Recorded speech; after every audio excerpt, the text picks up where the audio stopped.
Buenas noches. Estamos ya para abordar el tema de esta noche que se va a titular El parteaguas de la vida. ¿Qué es un parteaguas? Bueno, es la parte superior de unos techos que tienen una pendiente en un sentido y en otro. Entonces vamos a hablar en este momento de podemos decir que de las tres cosas: el antes, el parteaguas y el después de la vida. Y vamos a continuar la lectura que tenemos en Efesios. Ahora será en el capítulo 2 de los versículos 1 al 10. Voy a permitirme hacer la lectura que dice de esta manera: En cuanto a ustedes, estaban muertos en sus delitos y pecados, en los cuales anduvieron en otro tiempo conforme a la corriente de este mundo y al príncipe de la potestad del aire, el espíritu que ahora actúa en los hijos de desobediencia. En otro tiempo todos nosotros vivimos entre ellos en las pasiones de nuestra carne, haciendo la voluntad de la carne y de la mente, y por naturaleza éramos hijos de ira, como los demás. Pero Dios, que es rico en misericordia, a causa de su gran amor con que nos amó, aun estando nosotros muertos en delitos, nos dio vida juntamente con Cristo. Por gracia son salvos. Y juntamente con Cristo Jesús nos resucitó y nos hizo sentar en los lugares celestiales para mostrar en las edades venideras las superabundantes riquezas de su gracia por su bondad hacia nosotros en Cristo Jesús. Porque por gracia son salvos por medio de la fe, y esto no de ustedes, pues es don de Dios. No es por obras, para que nadie se gloríe, porque somos hechura de Dios, creados en Cristo Jesús para hacer las buenas obras que Dios preparó de antemano para que anduviésemos en ellas. Muy bien, este es el texto en el que basamos la meditación de hoy, y voy a pedirles que estemos atentos en lo que vamos a exponer hoy, porque trata fundamentalmente de ese parteaguas de lo que estaba hablando hace un momento, ese parteaguas de la vida, y que tiene que ver precisamente con un cambio en el curso de la vida de la persona.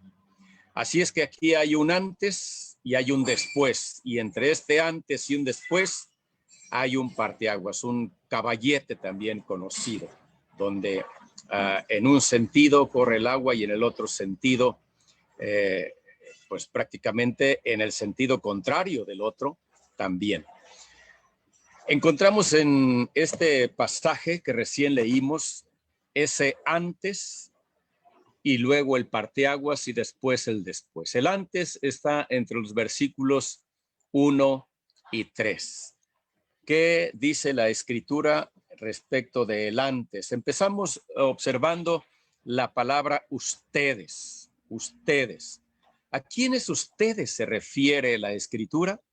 Bueno, ustedes se refiere precisamente a los del versículo 1 del capítulo 1, que es a quienes va dirigida esta carta. ¿Quiénes son ellos? Los santos y fieles en Cristo Jesús. Los santos y fieles en Cristo Jesús, que están en Éfeso. Hacia Éfeso fue dirigida esta carta, pero claro que el Señor lo hizo intencionalmente también para que nos quedara a todos los que somos santos y fieles en Cristo Jesús. Ya explicamos lo que era santos.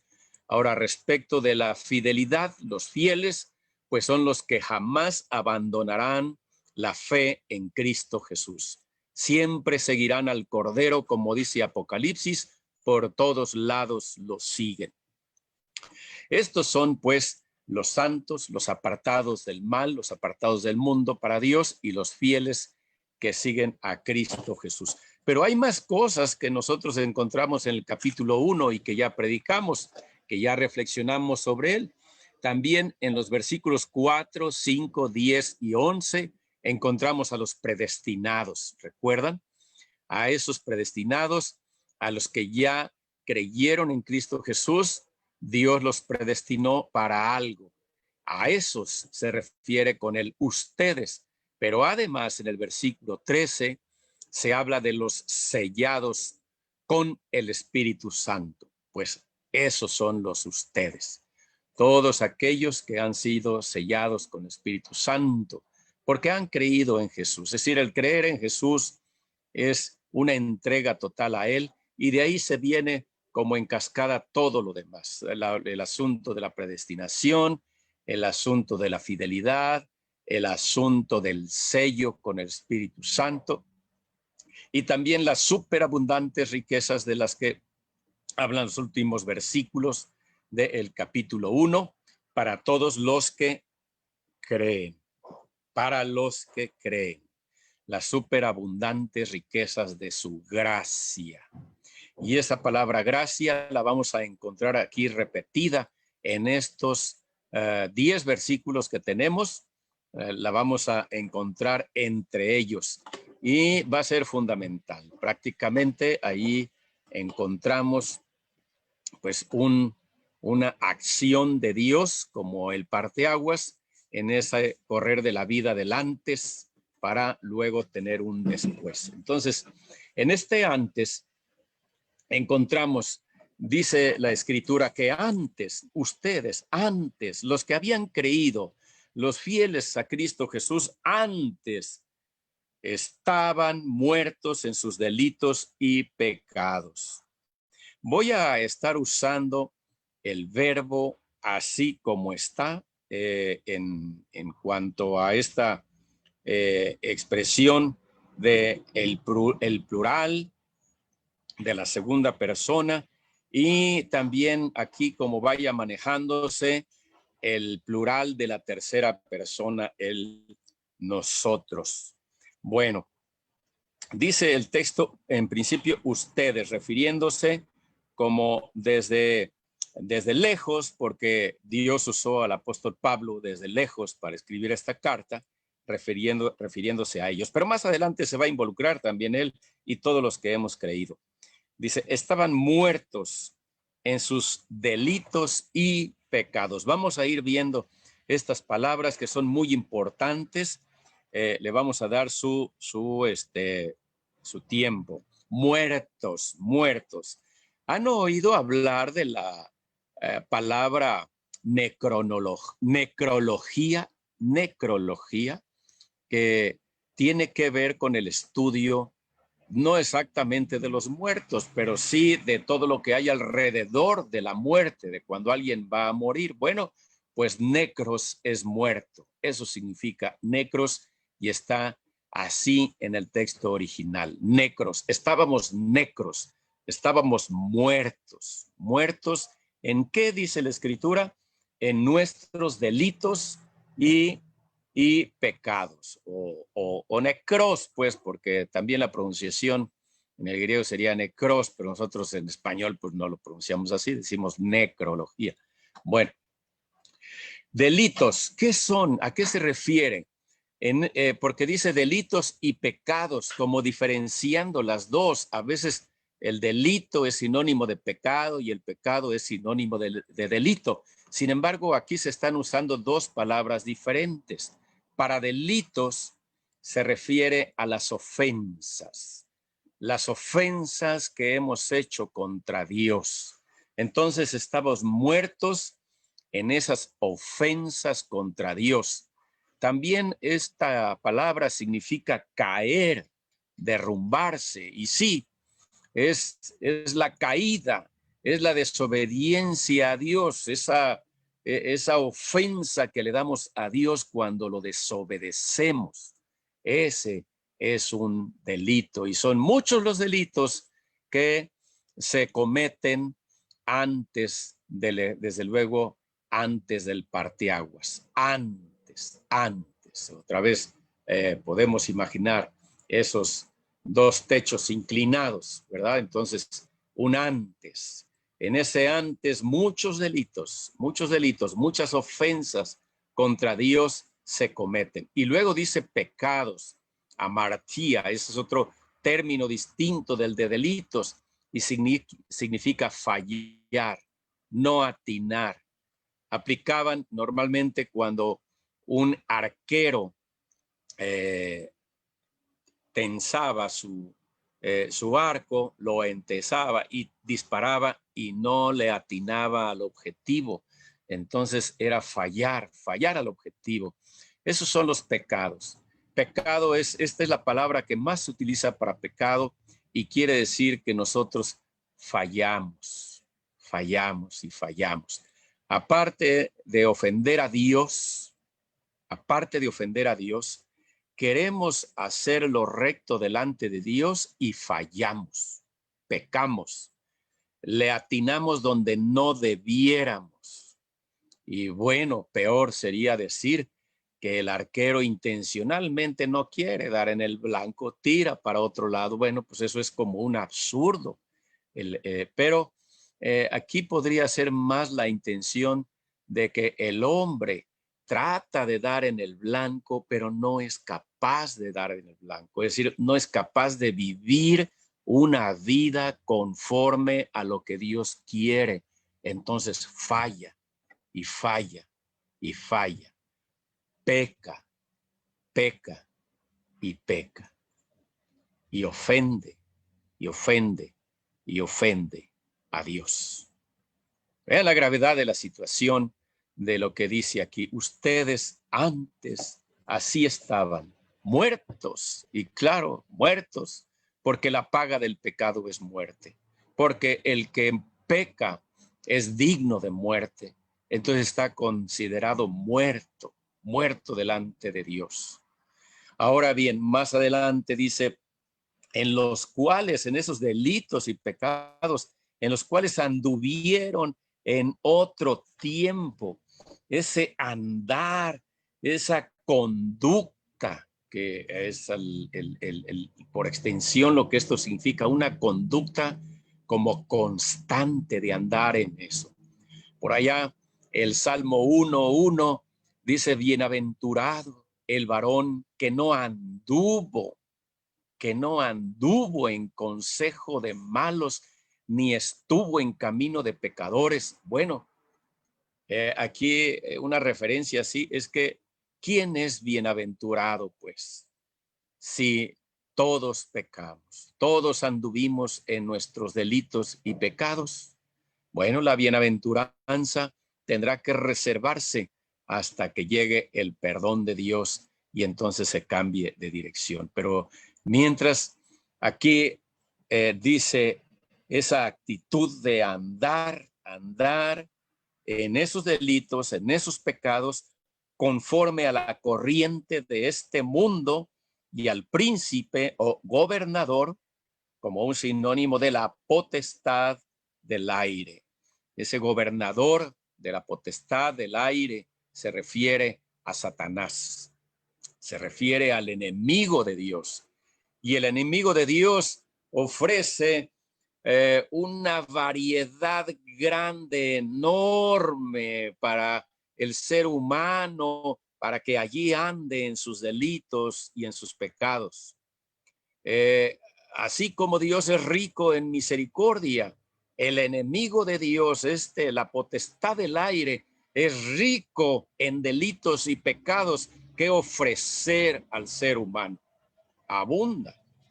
Claro, no abunda como la gracia de Dios, pero sí abunda. Hay mucho de dónde escoger entre delitos y pecados.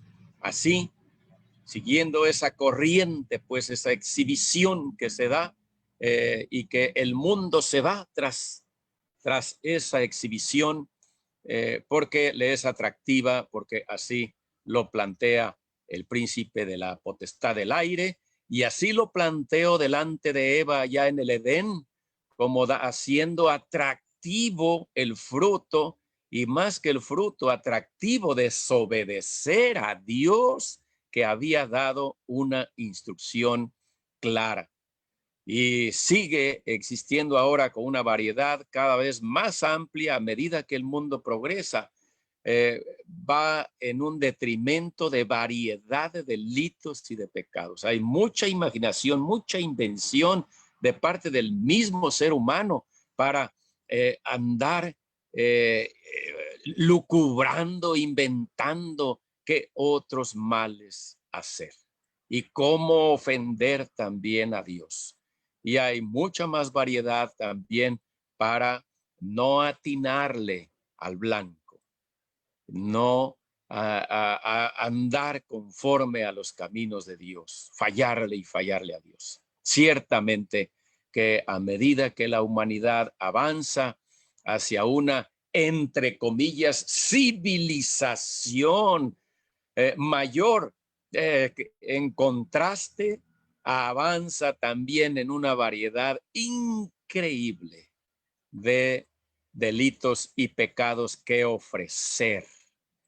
Así pues, el ser humano en un principio, ahí anda. Y dice el verso 3, ahora sí, incluyendo el nosotros. En otro tiempo, todos nosotros vivimos entre ellos. Andábamos entre ellos, ¿verdad? Y ustedes pueden recordar entre quiénes. Y los que no han llegado a Cristo Jesús, reflexionen entre quiénes andan. Y los que ya han dado una expresión de fe en Cristo Jesús, ¿dónde andan? ¿Entre quiénes andan? ¿Andan haciendo las cosas que ellos andan, muertos en sus delitos y pecados, y ustedes participando de ellos? Reflexionen, porque eso no es lo que Dios quiere. Aquí terminantemente dice, nosotros anduvimos también, y no lo podemos negar. ¿Quién no anduvo? ¿Quién podría aquí lavarse las manos y decir, yo jamás estuve muerto, jamás cometí delitos, jamás cometí pecados delante de Dios? ¿Quién podría decirlo? Nadie. Hay de aquel que se atreviera todavía cínicamente a decir esto o ingenuamente decirlo, estaría agregando un pecado más allá a su acumulada lista. Así pues, allá entre ellos vivimos. Ahora dice, vivimos entre ellos. Es esta expresión de vivir, de estar allí participando activamente, un estilo de vida entre ellos en las pasiones de nuestra carne, entendiendo pasiones como deseos que tienen que ver más sobre todo con esos bajos instintos de lo que habla la Biblia por allá también con un título de concupiscencia. Entonces allí anduvimos, tuvimos esas bajas pasiones, esos bajos deseos, y no solamente hay que encauzarlo en el sentido sexual, ¿no? El asunto de querer robar, de querer tener lo que no es mío, esa es una baja pasión. O en otras palabras, una pasión baja. Es una bajeza robarle a alguien lo que le pertenece y querer quedarnos con él. Y por el estilo, mentir. Mentir es una baja pasión también. ¿Y quién no ha mentido? ¿Y quién no ha robado, aunque sea un dulce en su infancia o una moneda, alguna cosa así? Son bajas pasiones, son cosas de la naturaleza, como dice aquí más adelante el texto, haciendo la voluntad de la carne y de la mente. La carne, esta expresión que tiene que ver también con esa tendencia del cuerpo a querer satisfacer lo que él quiere, no importándole si a Dios le agrada o no. Entonces, en ese asunto de la mente, también esos pensamientos, los pensamientos que apuntaban hacia allá, hacia hacer delitos y cometer pecados. Hay esa mente, esos pensamientos, esa inteligencia que también se traduce en algún momento. ¿Cuánta inteligencia hay en el ser humano para, como decía antes, lucubrar y tratar de hacer lo malo? Es verdaderamente inteligente. Dios nos dio inteligencia a todos los seres humanos, claro, con las excepciones de algunos que nacen con alguna limitación mental, pero por lo general, a todos Dios nos dio inteligencia.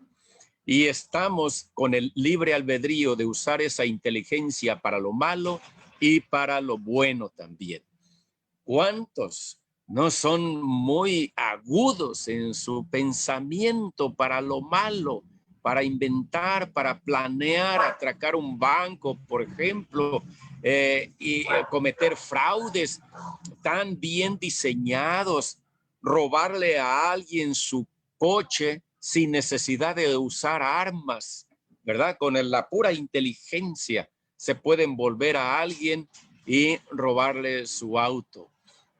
Hay gente que ha querido vender su carrito y es envuelto, manejado de alguna manera que la persona, el supuesto comprador, se ha quedado con el automóvil y le ha dejado unos papeles que pues no valen al vendedor. Así, pero qué inteligencia se requiere para tramar todo desde la primera llamada y concertar la cita y presentarse de manera elegante, con buenas palabras, dando una impresión de persona honorable. Para todo eso se necesita inteligencia.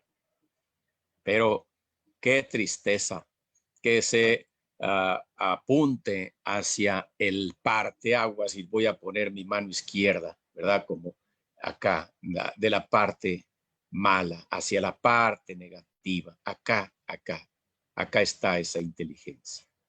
Qué tristeza. Pero luego dice la Escritura, entonces, que precisamente por naturaleza éramos hijos de ira como los demás. En el versículo 2 decía que el Espíritu actúa en los hijos de desobediencia. O sea, personas que tienen una actitud de desobedecer. Ahora, en este verso, en el 3, hijos de ira. ¿Qué quiere decir? No que nacimos para la ira o que nacimos para la desobediencia, como en el otro verso, no. Lo que es una expresión que está diciendo que merecemos la ira, así como aquellos no nacieron para la desobediencia, sino que andan en la desobediencia, pues estos también andan bajo la ira de Dios. Así estábamos nosotros, ¿eh? Eso dice el verso. En otro tiempo todos nosotros. Dice, y por naturaleza éramos hijos de ira como los demás. Hijos de ira. Dice la Escritura en Romanos 1:18. Voy a darle esa lectura. Dice de esta manera. Pues la ira de Dios se manifiesta desde el cielo contra toda impiedad e injusticia de los hombres que con injusticia detienen la verdad. Porque lo que de Dios se conoce es evidente entre ellos, pues Dios hizo que fuese evidente. Y luego continúa con esta declaración: habiendo conocido a Dios, no lo glorificaron como a Dios, ni le dieron gracias, más bien se hicieron vanos en sus razonamientos y su insensato corazón, bueno, son inteligentes, pero ante Dios son insensatos. Esa inteligencia ante Dios es necedad, es absurda. Se hicieron insensatos y su corazón fue entenebrecido. Profesando ser sabios, se hicieron fatuos.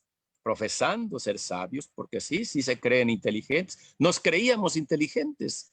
En realidad, todos los que andábamos en ese tiempo nos creíamos inteligentes. ¿Y qué pasó? Pues en esa creencia de inteligencia, que para hacer lo malo, nos hicimos fatuos, necios, y cambiaron la gloria del Dios incorruptible por una imagen a la semejanza de hombre corruptible, de aves, de cuadrúpedos y de reptiles. En vez de darle gracias a Dios, prefirieron hacerse imágenes de personas, imágenes de animales, y a ellos le dan gracias. Sabemos de grandes procesiones que se dan para los pueblos, para ir a dar gracias a unas imágenes en vez de darle gracias a Dios. Así dice la Escritura. Y sobre estos está la ira de Dios. Dice el texto, la ira de Dios se manifiesta desde el cielo contra la impiedad, esta impiedad.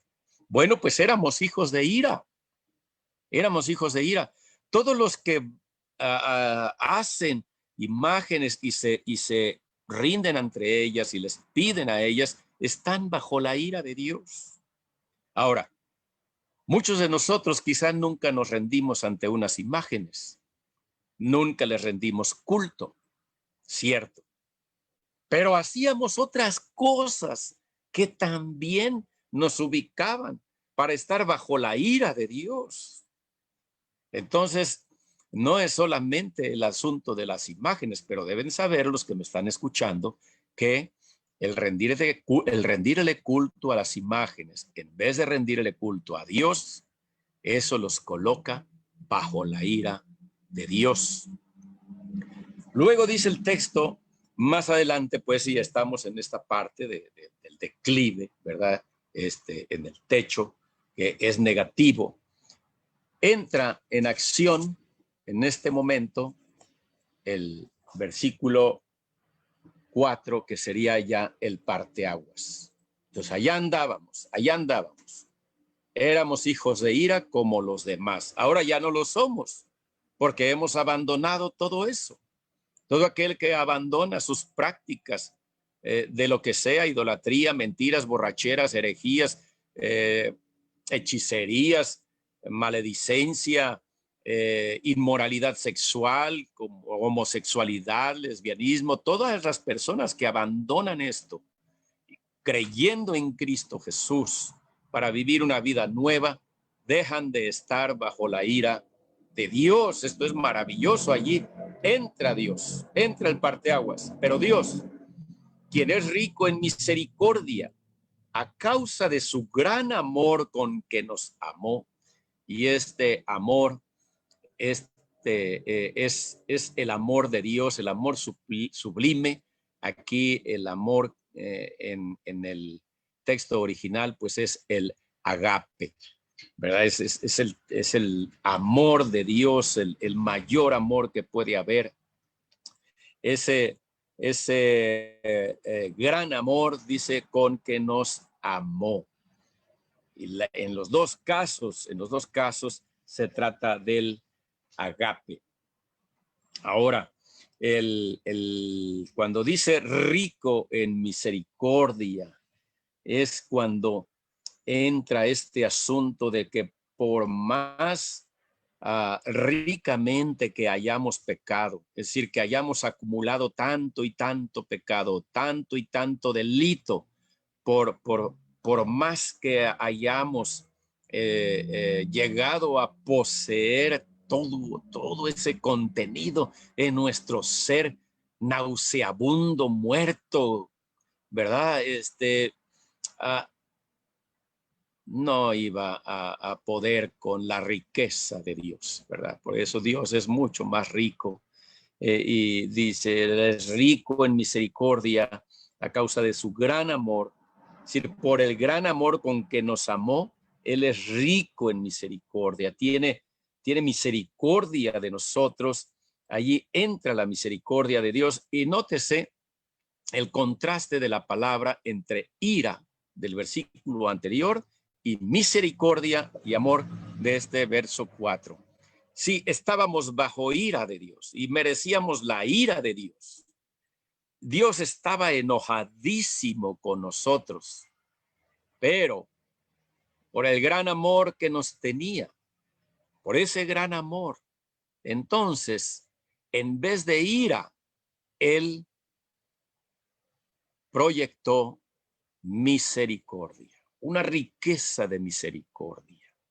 Y es lo que continúa aquí adelante. Y ahí está el parteaguas, ahí está. Nosotros estábamos de este lado y aparece el Señor, interviene el Señor con ese amor expresado en una riqueza de misericordia. Aquí está el Señor, volteando a ver hacia los hijos de ira para tener misericordia de ellos, volteando a ver hacia los muertos en sus delitos y pecados, volteando a ver hacia los hijos de desobediencia, allá volteándolos a ver para tener misericordia de ellos. Entonces dice el texto 5, aún estando nosotros muertos, se dan cuenta, estábamos de este lado, muertos en delitos, nos dio ¿qué? Vida. Nos cambió. En vez de estar ya de este lado, de ese techo inclinado, de este lado, Él nos cambió para este lado. ¿Cómo lo hizo? Eso es de lo que trata el texto y los que le siguen más adelante. Dice, nos dio vida juntamente con Cristo. Juntamente con Cristo. Aquí hay una analogía. Cristo también estuvo muerto. Y estuvo muerto en delitos y en pecados, podemos preguntar. Si Cristo no pecó, Él nunca cometió ofensas contra Dios, pero la respuesta lamentablemente es sí. Cristo estuvo muerto en delitos y pecados cuando Él cargó sobre sí nuestros delitos y nuestros pecados, dice la Escritura, Él se hizo pecado. Por amor a nosotros, Él se hizo delincuente y pecaminoso. Sí, pero Dios le dio vida. Dios le dio vida. El sacrificio que hizo Jesús y que Dios descargó esa ira sobre él. Nosotros éramos los hijos de ira, ¿verdad? Acá. Pero Dios descargó su ira sobre Jesús. Lo hizo padecer hasta lo sumo, al grado de llegar a morir también. Y de esa manera Jesús expió el pecado de nosotros. El pecado de él, sí, pero no el pecado que él cometió, el pecado que él cargaba de nosotros, lo expió. Porque él sufrió lo que Dios demandaba que tenía que sufrir para podernos perdonar. Así pues, así como a Cristo le dio vida y lo levantó de entre los muertos, ¿verdad? También a nosotros, dice, nos dio vida juntamente con Cristo y luego una expresión maravillosa. Por gracia son salvos. Por gracia. Esta palabra gracia la voy a retomar en el versículo 8, pero mientras aquí lo está aclarando. Por gracia son salvos. Y la palabra salvos aquí significa librados. ¿Librados de qué? De la ira de Dios. La ira de Dios estaba sobre nosotros. Y el Señor nos salvó, nos liberó de esa ira. Ya no existe ira de Dios contra nosotros porque Dios la descargó en su Hijo Jesús. Juntamente con Cristo nos resucitó. Entonces nos dio vida, está dando esa explicación también. Y en esa resucitación que se refiere a la parte espiritual, porque pues nosotros todavía estamos con vida aquí, Pero la parte espiritual, sabemos que Dios ya nos resucitó. Nos resucitó ese espíritu muerto, muerto en sus delitos y pecados. Y de esa manera, así como a Cristo lo sentó allá en el trono, a la diestra, en los lugares celestiales, dice este texto que a nosotros también nos ha ubicado ahí. Ya, es un hecho. No llega todavía. Claro, estamos aquí en esta tierra, pero es un hecho, es una promesa. Y para Dios una promesa es una realidad. Y si nosotros le creemos a Dios, es una realidad. No estamos todavía sentados en los lugares celestiales, pero ya estamos. ¿No es algo esto maravilloso? O ya estamos sentados en los lugares celestiales, aunque todavía no estemos. Esto es hermosísimo. Por esto podemos decir que si en este momento muriéramos los santos y fieles a Cristo Jesús, vamos a ir con Él. Hay un lugar reservado para nosotros, como dijo Jesús. Voy a prepararles ese lugar para que donde yo esté, ustedes también estén. Y ahí está el texto dando esta declaración.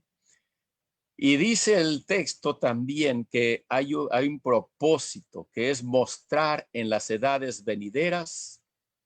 Bueno, lo mostró en su momento, cuando se estaba escribiendo este libro, ya muchos habían creído, y los que leyeron este libro después de terminado, habían creído también, pero otros seguirían creyendo, y ya va casi 2000 años desde entonces que ha seguido habiendo gente que cree y que cree y que cree, y que se nos ha mostrado entonces a nosotros, a los de las edades venideras, las superabundantes riquezas de su gracia. Otra vez aparece la palabra gracia, y que la voy a explicar en el versículo 8, por su bondad hacia nosotros en Cristo Jesús. Otra vez, es a través de Cristo Jesús. Si Cristo Jesús no hubiera dado su vida por nosotros, no hubiera recibido esa descarga de la ira de Dios en él, entonces no había nada que aplicarse a nosotros aquí en esto de entrada, ser salvos, resucitarnos, ubicarnos en lugares celestiales. Nada de eso hubiera habido, y tampoco la expresión por gracia son salvos. Pues no, no, porque el versículo 7 también, ¿qué cosa iba a mostrar Dios a nosotros de sus superabundantes riquezas de su gracia? Si Cristo no hubiera muerto por nosotros, pues nada, no habría ninguna gracia que manifestarnos. Entonces, este pasaje habla de que todo este bagaje de expresión de riquezas hacia nosotros es en Cristo Jesús. Sin Cristo, nada. Por eso, el que no quiere creer en Cristo, nada tiene. No tiene acceso a estas superabundantes riquezas de la gracia de Dios. No tiene acceso, porque todo eso es en Cristo Jesús. Si usted está en Cristo Jesús, entonces usted alcanza la misericordia de Dios y esa superabundante gracia. Esto es importante, y por eso allá en 2 Corintios 5:17 habla eso de estar en Cristo Jesús. El que está en Cristo Jesús es nueva criatura. Pero el que no está en Cristo Jesús sigue siendo el mismo. Entonces, la nueva criatura, ¿cuál es? La que ya está del otro lado del parteaguas, ¿verdad? Aquí tenemos el parteaguas. Esto era hijos de ira, ahora estamos en Cristo Jesús, estamos de este lado. Entonces es maravilloso estar de este lado. ¿Por qué? Porque aquí hubo un parteaguas. Si no hubiera habido un parteaguas, ¿dónde estaríamos? Pues en el mismo techo, inclinado. En el mismo, no habría parteaguas. Pero hay un parteaguas. Dios, ese parteaguas. Dios, con su misericordia, con su bondad, con su gran amor, nos salvó por gracia.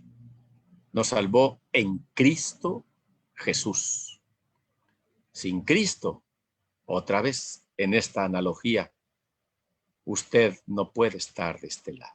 Sigue acá, sigue de este lado. No ha sido objeto todavía de ese parteaguas, de llegar al parteaguas y que Dios lo pase de este lado. No, sigue solamente en un solo plano inclinado y no tiene esperanza. Solamente en Cristo Jesús es que hay esperanza para que Dios pueda ubicarlo del otro lado. El verso 8 ahora sí dice, porque por gracia son salvos, repitiendo la expresión que está allá en el versículo 5. Por gracia son salvos. Y ahora, como explicando un poquito más, por gracia son salvos por medio de la fe. Y otra vez recuperamos. ¿Qué significa gracia? Es la misma expresión, es la misma palabra que está allá en el versículo 5. Y significa rescatar, liberar. Eso significa gracia. Aunque se le ha dado otra connotación como de favor, pero eso lo vamos a ver más adelante. Ahorita aquí solamente significa libertar. Entonces, hemos sido libertados, hemos sido liberados. Por gracia, sí, perdón, salvos significa libertados. Por gracia hemos sido libertados, por gracia. Ahora, ¿qué significa gracia? Hacia dónde vamos. Ya vimos lo que significa ser salvos. Quiere decir liberados o libertados. ¿De qué? De la ira de Dios, de seguir en este mismo plano inclinado de perdición para pasar al otro, de salvación. Bueno, gracia. Gracia significa en este pasaje y en otros, uno de los significados es don, pero fíjense que tiene más connotación el asunto de la benevolencia que el don, aunque también se utiliza como don. Pero es de llamar la atención que gracia no solamente se puede traducir como don o pensar en que es un don, un regalo. No. Sí es un regalo, es cierto, pero este regalo está implícito en algo más todavía y está dentro de la benevolencia. Gracia es la benevolencia de Dios, el mostrar bondad para con una persona. Así también se traduce como regocijo. Y este significado de regocijo tiene sentido aquí. Podríamos pensar que somos salvos por regocijo de Dios. Él se muestra benevolente con nosotros porque nos ama, porque tiene misericordia y Él se regocija al salvarnos. ¿Y cómo no se va a regocijar Dios cuando Jesús narró varias parábolas respecto de algo que se perdía y una vez que era encontrado había un regocijo enorme? Bueno, eso significa también gracia, regocijo. Así es que podemos decir, por gracia somos salvos. Sí, somos salvos por la benevolencia de Dios. somos salvos por el regocijo de Dios de salvarnos. Él se regocija en sí mismo el extender la mano para salvarnos. No es algo sufrible para Dios salvarnos, no, es algo de regocijo en su ser salvarnos. Por eso aquel pasaje que dice que lo que Dios quiere es que todos los hombres procedan al arrepentimiento. Ese es el regocijo de Dios. El regocijo de Dios no es que las personas se pierdan y se vayan al infierno. No, su regocijo es que sean salvos. Por gracia somos salvos. Por regocijo de Dios somos salvos. Por medio de la fe. Fe como un sinónimo de confianza. También se puede traducir como confianza, fe. Creer, confiar por medio de la fe, por medio de la confianza en quién, en Cristo Jesús, que es el que sufrió por nuestros pecados, expió nuestros pecados. En él se descargó la ira que debía descargarse sobre nosotros y entonces lo único que tenemos que hacer es creer en Jesús, depositar nuestra confianza en Jesús, depositar nuestra vida, confiarle a Dios la eternidad de nuestra alma y decir, Señor, creo en ti. Aquí está mi alma. Te la confieso, que es una cosa sucia, perdida en sus delitos y en sus pecados, pero por eso vengo a ti. Si tuviera mi alma limpia de delitos y pecados, no necesitaría de Jesús. Pero porque la tengo sucia, llena de delitos y pecados, vengo a ti, Señor, para que limpies mi alma, mi corazón, me salves y me des vida eterna y seas mi parteaguas y me pases del otro lado. Entonces, para el que cree en Cristo Jesús, la benevolencia de Dios lo alcanza. El regocijo de Dios de salvarlo lo alcanza. Y no es por obras. No es por obras, dice el verso. Bueno, antes dice esto, no es de ustedes, pues es don de Dios. Y ahora sí, la palabra don, el regalo, aquí aparece. Es interesante esto porque es una palabra distinta de gracia. Aquí sí significa regalo. Y mientras gracia es caris o charis, aquí don es dorón. Es una palabra distinta y esta palabra significa regalo. Regalo. Entonces está diciendo el texto, si lo leyéramos ahora de una manera ya traduciendo esto, diríamos que por regocijo de Dios somos salvos, o por la benevolencia de Dios somos salvos por medio de la fe. Y esto no procede de nosotros porque es un regalo de Dios. ¿Qué es un regalo de Dios? Su gracia.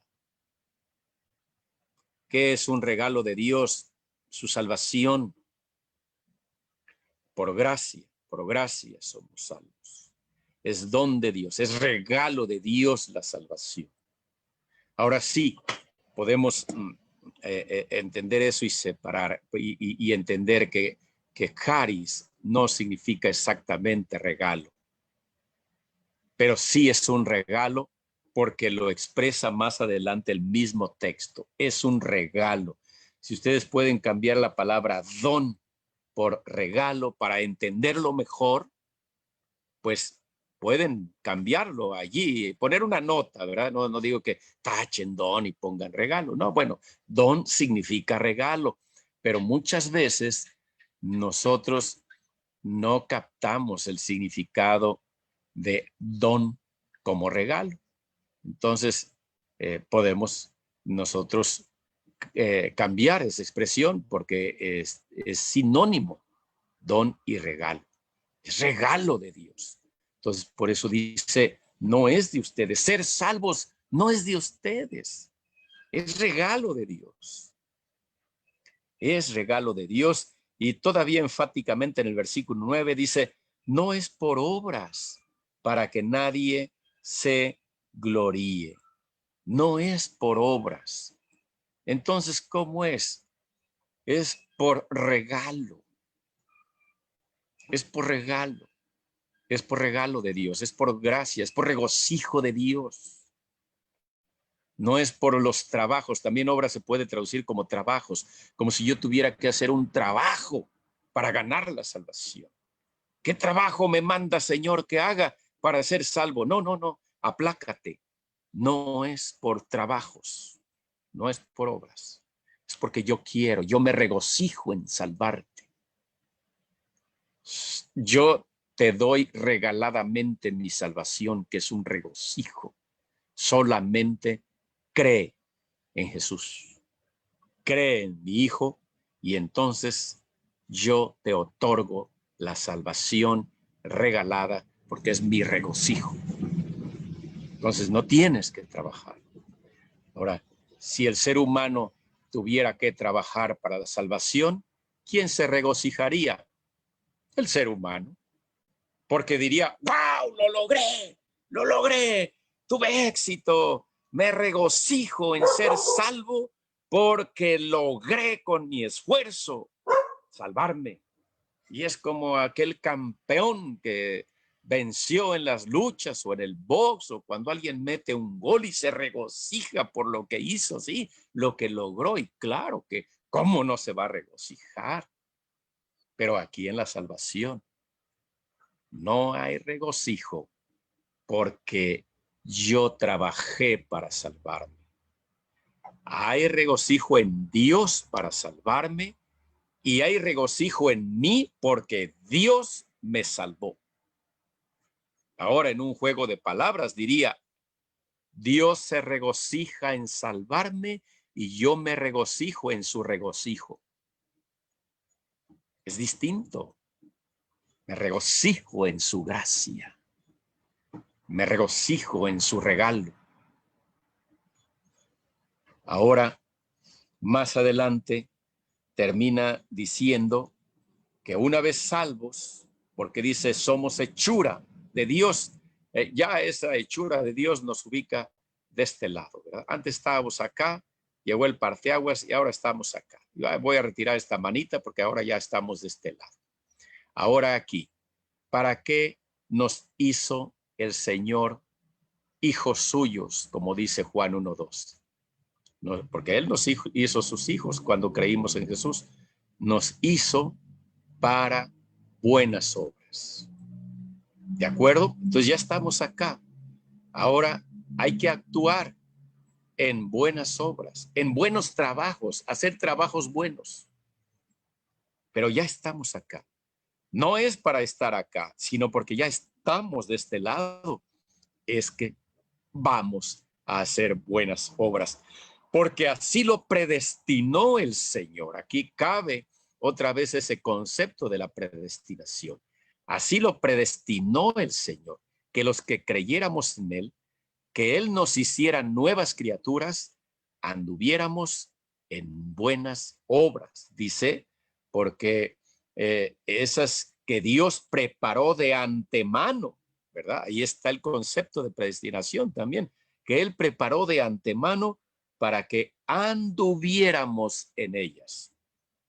Ese anduviéramos es interesante porque se puede traducir literalmente andar alrededor de ellas. Alrededor de ellas. No se vale andar alrededor de otra cosa, no. Alrededor de las buenas obras. Ahí es donde tenemos que andar. Ya estamos acá, ya somos salvos. Ahora aquí vamos a caminar alrededor de las buenas obras.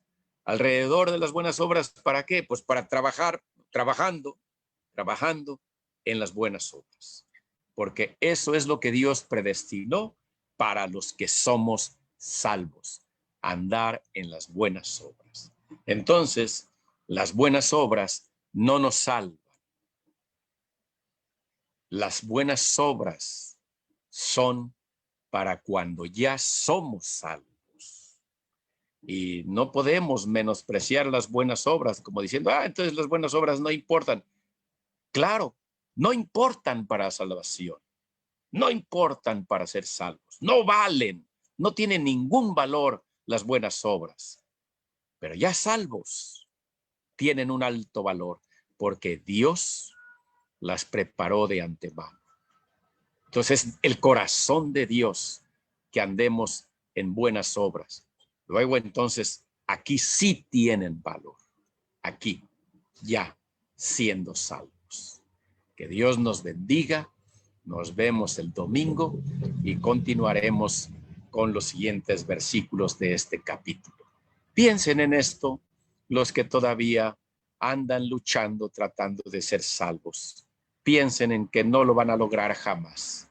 La única manera es creer en Cristo Jesús, arrepintiéndose de sus pecados y confiándole su vida plenamente solamente a Él.